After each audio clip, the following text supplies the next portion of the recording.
A lot of what I do is even just talking about disability 101, right? Like, let's look at this word, disability, and think about what that word really means, how we've understood it historically, how we understand it now.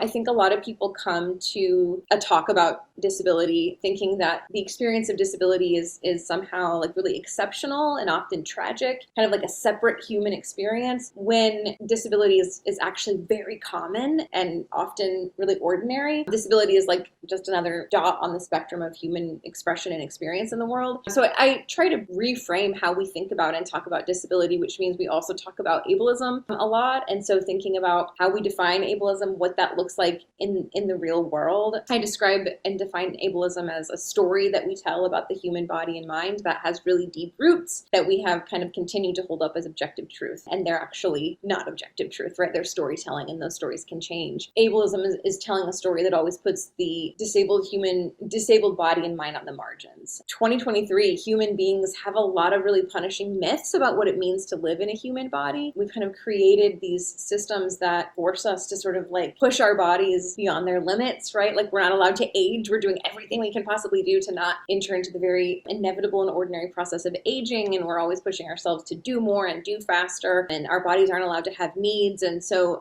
a lot of what I talk about with people is looking at disability as one part of a very ordinary human experience. Like, if we live long enough, all of us will experience some kind of disability. And that's like not a threat. That's just sort of a friendly return to the ordinary experience of a human body. So these are some of the things that we talk about. I think of disability as such an exciting disruptor of a lot of the systems that we have, a lot of the punishing systems that we have maintained and continue to have. And so thinking about disability as like this prompt for imagination, like how else could we build these systems and spaces to hold all of us better? So I talk with a lot of university students and talk with more corporate audiences about how to build inclusive workspaces, medical professionals about like creating more meaningful experiences with patients and medical providers and all kinds of people. But I think at the heart of it, it's really thinking about disability in a different way and working together to kind of tell a different story about disability and build a world that holds all of us better.